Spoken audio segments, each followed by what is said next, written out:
In today's show, the Trailblazers lose to the Knicks, but Deandre Ayton keeps on rolling despite a shorthanded roster, plus a viewer's guide to all the college basketball conference championship action this weekend. Welcome, Locked On Blazers. Let's get into it. You are Locked On Trailblazers, your daily Portland Trailblazers podcast. Part of the Locked On Podcast Network, your team every day.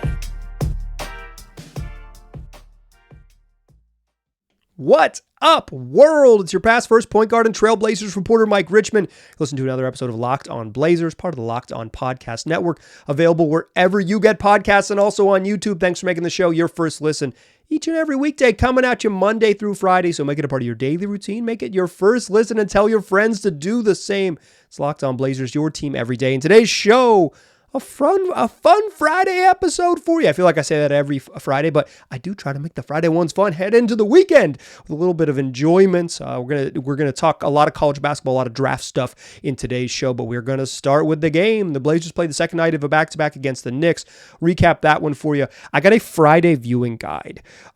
If you are someone who can watch TV at work, or you are someone who maybe works nights, or you're someone who doesn't work Fridays, or you're someone who's lucky enough to not work at all, baby, I got your Friday planned out with a West Coast viewing guide for roughly 10 hours of basketball ahead of you in this one. We will talk about that in the second segment with a focus on Blazers draft prospects. And finally, we'll take a spin on the tankathon, our first of the year, a tankathon spin to close the show. See if we can get a little Blazers draft magic and talk mock draft stuff a little bit with the help of the good folks at Tankathon. Let's start doing what we do, though. Blazers play. This is your fastest recap in the West. Blazers lose to the New York Knicks. 105-93 was your final in this one. The injury report, again, part of the news. No Anthony Simons in this one. Ruled out kind of late in the game with left knee tendonitis. He was not on the injury report they released prior to the game, and then like yesterday, but he, and this afternoon, he was not on the injury report, but he showed up pregame, and Chauncey Billups said they were going to hold him out. You know, he played big minutes and second night of a back-to-back and all that, but he should be good to go moving forward. Choose your own adventure on that one. Jeremy Grant missed his fourth out of 5 games with a right hamstring injury. JG, the game he did play against the Celtics looked terrible. So like, maybe he's like, that thing is bad because he looked like a ghost against the Celtics. He just was not theirs. But so the Blazers roll out with a short-handed lineup. Scoot Henderson back in the starting lineup alongside Delano Banton, Chris Murray, Toumani Camara, and Deandre Ayton. And stop me if you heard this one before. The Blazers, shorthanded, prevented a good team from blowing them out and still lost in a game that they never really had a chance to win. Down 25-26 after one. Scored 16 in the second quarter. It got really gross there for a second. 16 in the second quarter, and they were down 55-41 and down 85-68 after 3 quarters. The moment of the season happened in the third quarter. Deandre Ayton parked in the right-hand corner. They run a Toumani Camara as the screener in a pick and roll. Toumani gets the ball in the short roll, kicks to DA in the corner, and splash! His second attempt and first make of the season. His 22nd made 3 of his career. Deandre Ayton finally makes a 3. Look, I'm not here to toot my own horn, but I have been begging the Blazers to put Toumani Camara as the screener with spacers around him, specifically Duapreeth, but Toumani as the screener because it's a way to use him because he's not a spacer, but he is a pretty good cutter. He's a decent decision maker. He's not a great passer, but he's a decent decision maker. I've been begging for them to put Toumani Camara as the screener for months, since like December. So they do it, and it allows DA, an incredibly good shooter, to park in the corner and shoot a 3 with confidence that he hits. They've been allowed to do that since October. That is an action they've been allowed to run since the moment the season started. It's March. This was game 66. I'm glad they did it.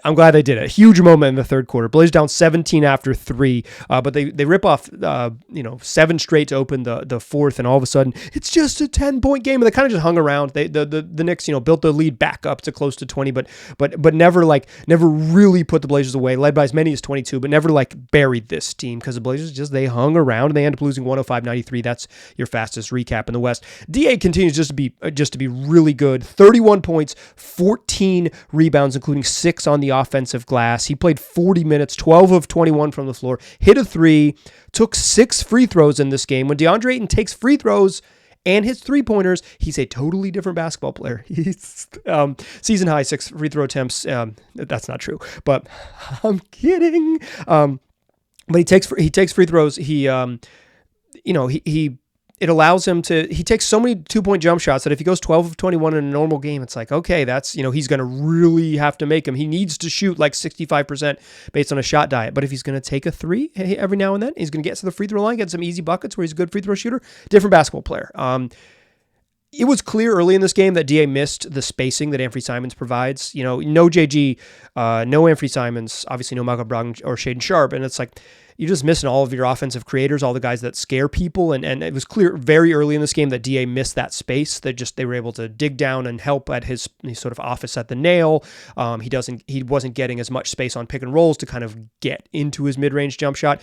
But once he kind of figured it out, okay, here's my minor adjustment on how quick I'm going to attack and where I'm going to catch and how I'm going to sort of work off Isaiah Hartenstein's the way he's defending me. He got rolling and had freaking 31 and 14. It was clear early that it was that he missed his coworkers that make life easier for him, and then he said, "Okay, I'll just make life easy for myself if that's how it's going to be." I thought DA again. I guess he's just going to have 30 and 10 in the month of March. He was good. Scoot was bad.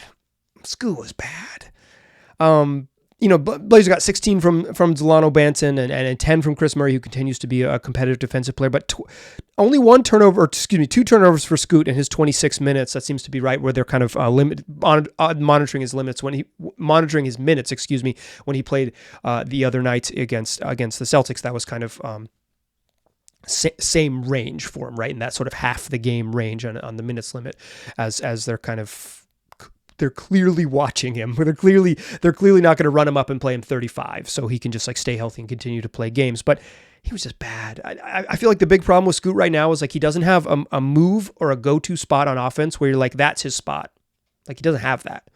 It's not a pull-up jump shot. It's not getting to the rim. It's he doesn't have that. I don't think you need to say Scoot's last 2 games have been bad. It's bad last night. He was bad tonight. He was bad Wednesday against the Hawks. He was bad Thursday against the Knicks. I don't think we don't need to sugarcoat that at all. But it's obviously he's young. He's learning. He's a rookie. All those things. 12 points, 7 boards, 6 assists, fills out the stat sheet. But I thought just looked just watching him. It was a bad game. He struggled. I think it's too early to say it's this definitive this, but I think it is starting to get to the point where it is harder after these couple games where it's harder to be I'm confident about Scoot because he gets to the free throw line, I guess. But there's more bad nights than there's been good nights, and you want the graph to be heading up at this time of year. He just needs to have a money game. They're about to go on the road, a money game, and it'll sort of calm down the concerns over Scoot. Again, nothing is set in stone. He's young. He's going to be fine. He's probably going to be fine. At least he's going to be an NBA starter or whatever. But these last 2 nights have been stinky, and I don't think he was particularly good against Boston either. They could just use to get Scoot going. They could use a night where he gets himself going, and they see some positive Scoot minutes, and he can build off of that because he hasn't had a ton since returning from injury. Jalen Brunson had 45 in this game, an easy 45. Early in Scoot's career, I would have said that the players he needs to watch are study how De'Aaron Fox went from kind of a dude who couldn't score efficiently as a rookie to a really, an all NBA level, all-star level player as in years 6 and 7. Study, sort of John Wall and Russell Westbrook, these sort of explosive power guards who don't shoot, right? De'Aaron Fox ended up, he's a good shooter now, but it took him a while. Now, the more I think about Scoot, the more I watch him, study Jalen Brunson. Jalen Brunson plays off 2 feet as well as anyone in the league. His footwork is immaculate. He gets into the paint, uses his incredible balance. He stays on 2 feet so he can pump fake, and pivot. And then he's really strong and really good at drawing contact. He has incredible craft. I don't know if Scoot's ever going to be as good a jump shooter as Brunson, but the craft and the footwork in the paint to be a guy who doesn't overpower people with athleticism. Obviously, Scoot's more athletic than Jalen Brunson, but like Scoot's not cramming on folks every night. Like that is not the game we have seen from him. Brunson would be a great study for him. The footwork and the touch alone of Brunson. How does he get his feet under him? How does he always stay on balance? And how does he use his strength to manipulate that balance? I think Brunson would be a great study for Scoot in the offseason. That is tape I would absolutely have him pour over.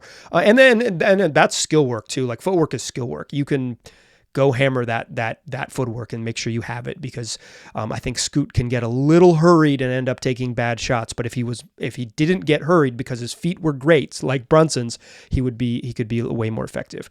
Okay, that's enough of this game. We don't need to talk about it anymore. Super shorthanded, hung in there, didn't get blown out, but never really had a chance. Never at any point in the second half had a chance to win this basketball game. Jalen Brunson, freaking good. Deandre Ayton, hooping. This is March. Speaking of March is the season for college basketball, and I got a plan for you. Do you want to watch basketball all day long, like all day long on Friday? Well, I will lay out who to watch and why in the second segment. Join me there. But first, let me tell you about eBay Motors and my friend Joshy, who's going to help you win your fantasy basketball championship. That's right. Josh Lloyd, the host of Locked On Fantasy Basketball, is here to bring you some of the best fantasy picks each week, and he's teamed up with eBay Motors for the eBay's Guaranteed Fit Fantasy Players of the Week. We're doing this all season long. If you're a DFS player, or you're in the heat of the playoffs in your season-long fantasy team, or you're just like me in a season-long points league and you got to grind it out, Josh is going to help you grind it out. And his pick for this week is Keontae George, a young rookie point guard for the Utah Jazz. When he's been healthy, he's been hooping. They kind of turned the keys over to him in the last couple weeks, and he's really got it rolling over the last 10 days. George has kind of early in the season, looked the part with a bunch of playmaking and some athleticism. He is a complete young point guard. Like he's hooping. The only thing that's going to slow him down, as Josh notes, is an injury. He's had some injury stuff this year. If he's healthy and he's on your waiver wire, go get Keontae George, because he's going to help you win. That's what Josh Lloyd does. He helps you win your fantasy championship, and eBay Motors knows that a championship team is about each player being a perfect fit. The same with your vehicle. With over 122 million parts to choose from for your number one ride or die, you can make sure your ride stays running smoothly. Whether you need brake kits, LED headlights, roof racks, bumpers, whatever your baby needs, eBay Motors has it. And with eBay Guaranteed Fit, it's guaranteed to fit your ride the first time, every time, or your money back. Plus, at these prices, you're burning rubber, baby, not cash. Keep your ride or die alive at ebaymotors.com. eBay Guaranteed Fit only available to U.S. customers. Eligible items only. Exclusions apply. All right. No one wants to work on a Friday. It's just true. And it's that time of year where there's stuff to watch on TV. So if you don't want to work on a Friday, I got a plan for you. Maybe it's that time of year. I got an email from a listener this week that said, like, I'm gonna watch college basketball and think about the NBA draft because I don't want to watch the Blazers anymore. I'm out. So if you're out, I got a plan for you. I got a full Friday for you. I'm probably going to have to work my day job tomorrow, but you better believe I'm going to have the second screen going with a little bit of college basketball so I could scout some NBA first rounders. This is focused on first round draft picks. I'm not deep enough. I probably watched more college basketball this year than I have in the last decade, a long time, maybe in a long time. But like, I'm not like that deep in the game to tell you like, here are my favorite second round picks. I've watched a lot of the lottery guys several times at this point in the season, but I'm going to continue to watch them because we've got conference tournaments. Teams are playing in their conference tournaments and finishing the game up, finishing their season up, and then we're going to get Selection Sunday, and then next week the NCAA Tournament starts, and then it's on. So Friday. Started out. These are all West Coast times for my West Coast listeners. I know some of y'all don't live on the West Coast. Some of you live internationally, according to my download. Shout out to my Australian fans and all my Canadians out there listening, and a handful of you in the UK. Here's what you're going to do. Figure it out, because I don't know what time it is where you live. This is hard. Well, I guess I understand like the Eastern time zone of the United States, and so that would include Canada just fine. But Australia always confuses me. Europe is like, I'm like 9 hours ahead. Which way's ahead? But these are Pacific times, and here's who you need to know and who you need to watch. 10 a.m. Turn your television on. We got Tennessee versus Mississippi in the SEC tournament. And you can watch Dalton Connect. 6'6" wing. Dude's a bucket. Just a bucket. He's a movement shooter. Like, he probably doesn't profile as much else than that in the league, right? But 6'6" with size, and he's just been like, the engine of a very good Vols team all year long. I saw them play against Carolina earlier this year, and Carolina had to hang 90-some on them to hold them off. Like, they can score, and Dalton Connect is the reason why. Dude shoots in every which way imaginable, just absolute bucket, gets a ton of defensive attention, takes some really hard shots. I believe he had a 40-piece on Kentucky and took like 30 shots to get there, but like he gets a lot of defensive attention, gets a lot of shots up, and can score. 10 a.m. You're going to watch Tennessee and Dalton Connect. Then you can take a little time off, maybe work for a little bit, get some hours in, maybe if that's what you're into. If you hate capitalism and you say, I'm not working on a Friday, then just chill, get some lunch, and sit down at your TV at 2:30 Pacific time, and you can watch UConn probably dismantle the Red Storm at St. John's. Couple first rounders, likely lottery picks in there. Stephon Castle, Steph, as they call him. Stephon Castle, a 6'6" combo guard. He's probably like a Raphael Barlow, friend of the program, who hosts Locked on NBA Big Board and writes the NBA Big Board newsletter, says that he thinks Castle's probably just a point guard at the next level, but 6'6" combo guard. He doesn't you're not going to see him run 10,000 pick and rolls. In fact, UConn runs crazy offense. They run about as much intricate offense as I've ever seen a college team run. I don't have any data to back that up, but it seems like they run a lot of stuff. And so Castle's he'll play off the ball a lot, and you won't see him go sort of nuts as in a true point guard role, but he does a lot of good stuff. He's not much of a shooter, but he pretty much does everything else at a high level. Defends, passes, can attack off the dribble, good athletes, all of those things. Fun player to watch, and could be a top 10 pick.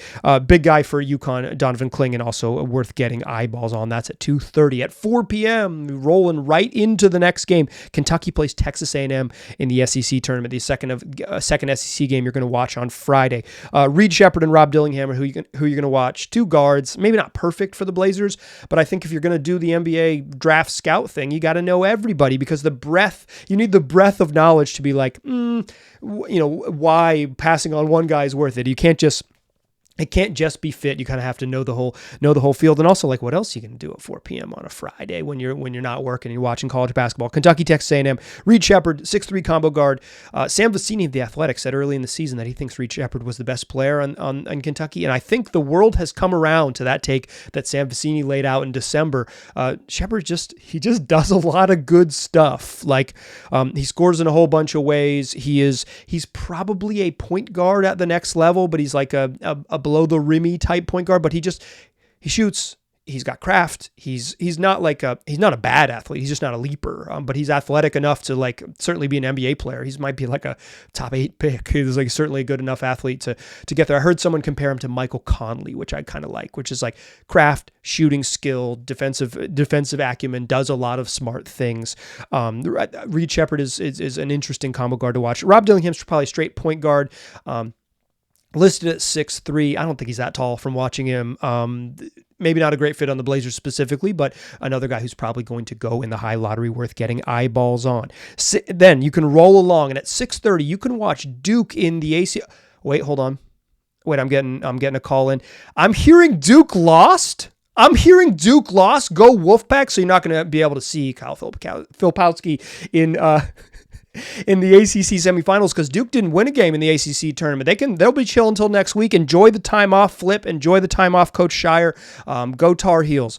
At 6:30, you won't be able to watch Duke, but you will be able to watch Baylor and Iowa State in the Big 12 conference tournaments. Jacoby Walter, 6'5" shooting guard. Get eyes on him. Yves Messi, 6'10" big man. Get eyes on him. Baylor is... I've only watched them play once, and they were fine, but I wasn't blown away by them. But Walter's up as high as 5 on some draft boards. Certainly like sort of that combo-y 2 that is intriguing to sort of with the NBA frame and skills that is worth watching. Messi has a much wider range of where I've seen him in drafts. Sometimes the lottery, sometimes deep in the first round. But 2 guys who are likely first rounders worth keeping an eye on for your Baylor Bears at 6:30, particularly because you're not going to be able to watch Duke because they lost. Stinks. Just a real bummer that you couldn't win one game in the ACC tournament. It's real tough.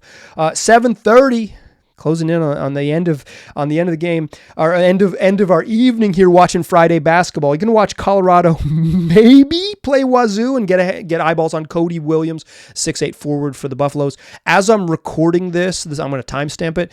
I'm look over my other screen. 14 minutes left. Colorado's up 6 on Utah. Maybe you're going to get Cody Williams. Maybe you're going to get Cody Williams versus Wazoo versus Washington State at 7:30. If not, no worries. I got a backup game because I got the whole day planned out for you. 10 a.m. to 8 p.m. 8 p.m. Tip-off over in the Big East. You're going to get Marquette versus Providence. Oso Ighodaro, 6'9" big at Marquette, and then Devin Carter, the 6'3" guard at Providence. 2 guys who are likely to hear their names called on draft night.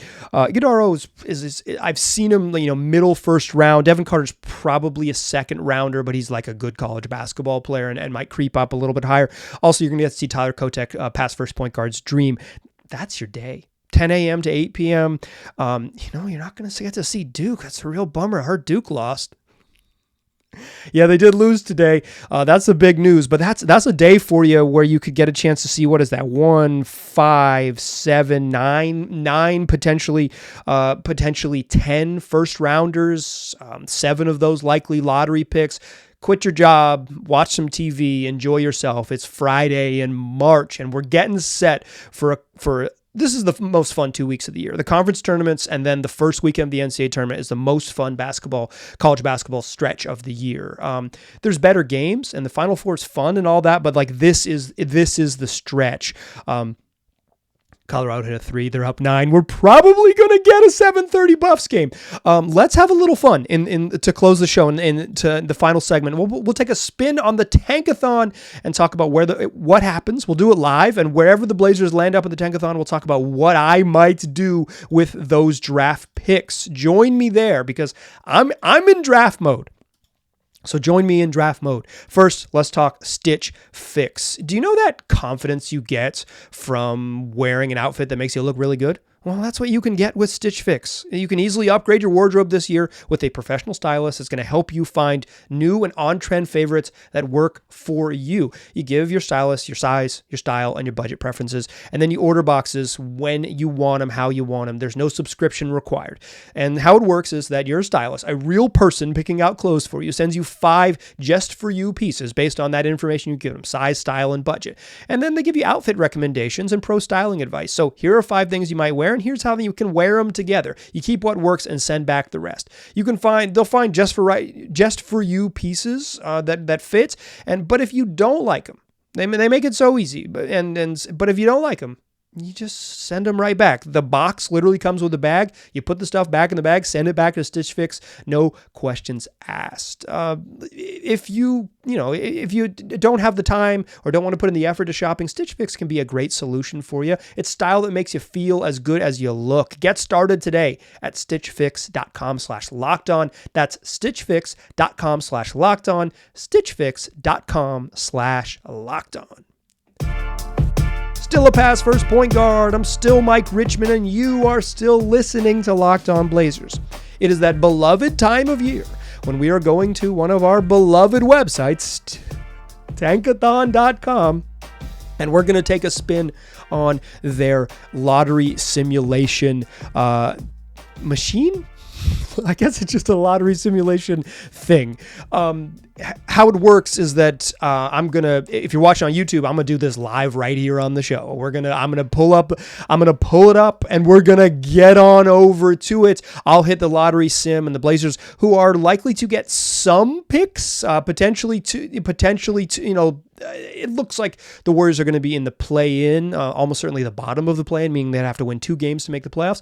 Pretty good chance the Warriors are a lottery team as well, and the Blazers are going to have their own lottery pick. So they're going to almost certainly have 2 first-round picks and potentially 2 lottery picks, as long as the Warriors pick, top 4 protected, doesn't jump up into the top 4. So without further ado, let's get into it. Take our first spin of the season.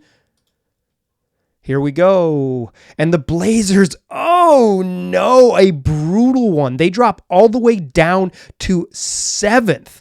All the way down to 7th in this spin. And the Warriors stay right there at 13. So they don't go anywhere. You can only jump up into the top. So it's not like they could jump up into 8, 9, 10. They could only jump on those top 4 picks. The way that Tankathon has it, the Blazers would at 7 take Ron Holland. I don't know if he would be my guy. I went and saw the G League Ignite this year, and he was fine. Like he wasn't clearly an NBA level athlete, but like a non-shooter. And I think he's listed at 6'8", but there's no way he's 6'8". There's just no way. I saw him standing next to Mo Harkless, who's like 6'9" and not quite big enough to play power forward in the league. And Ron Holland was much smaller than Mo Harkless. That's not measuring. That ain't pro measurements. That's just use my eyeballs and knowing about how tall and how big,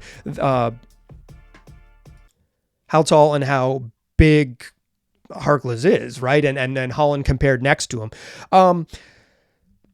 The other names that would still be on the board here for the Blazers at 7, if they were dropped to 7, would be Masters Buzelis, who I was not intrigued by when I saw him play, but my friend Rafael Barlow really likes him, so I would put him on the list. Stephon Castle, who I like as a player, but if he's a point guard and he's more point guardy, as Raf has explained, Mr. Barlow of Locked On NBA Big Board, he's probably not an ideal fit.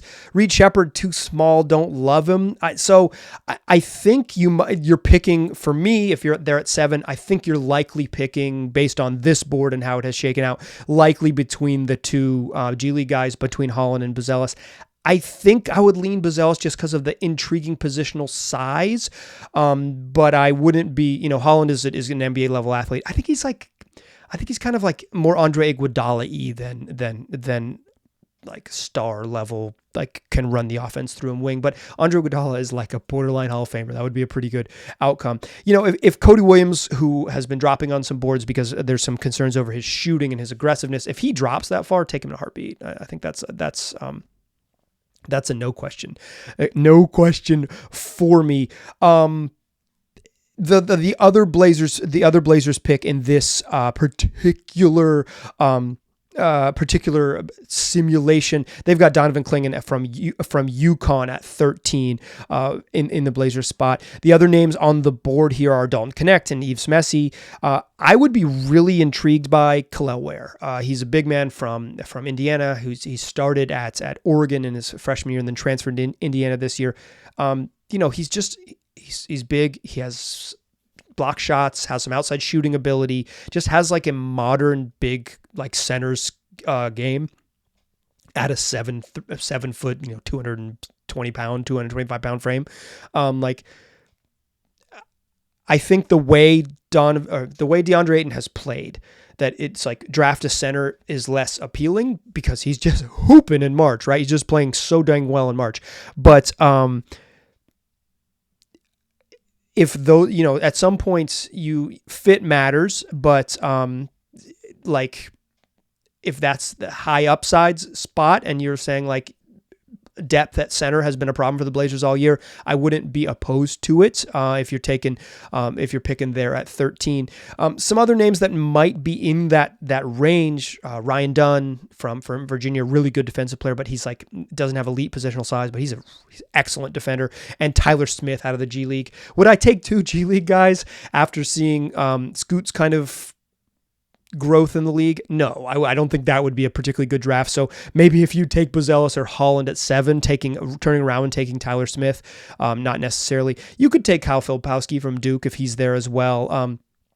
I'm a little concerned watching Filipowski about his strength at the next level. Dude's incredibly skilled. I mean, I'm a Duke hater through and through. That's like deeply in my blood, but like, Oh, stupid. I can watch him play. He's really skilled. I've just seen him get overpowered a couple times, and I worry that will be a thing that happens to him at the next level. Kind of play power forward as a college freshman and has transitioned into being a center. He's probably has to play center at the next level based on his lateral quickness, but maybe not. Maybe he can play in some super big lineups. But that's kind of how I see this one shaking out. So it would be like Klingon, Kel'el Ware, Tyler Smith, Filipowski at 13, and then it's like Ron Holland, Matches Bezelis, Stephon Castle at 7. We will do these Fridays moving forward. We will have a Tankathon show.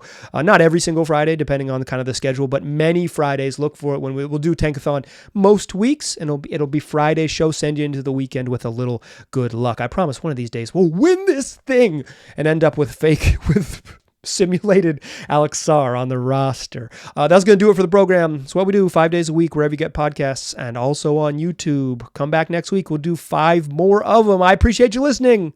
I'll talk to you soon.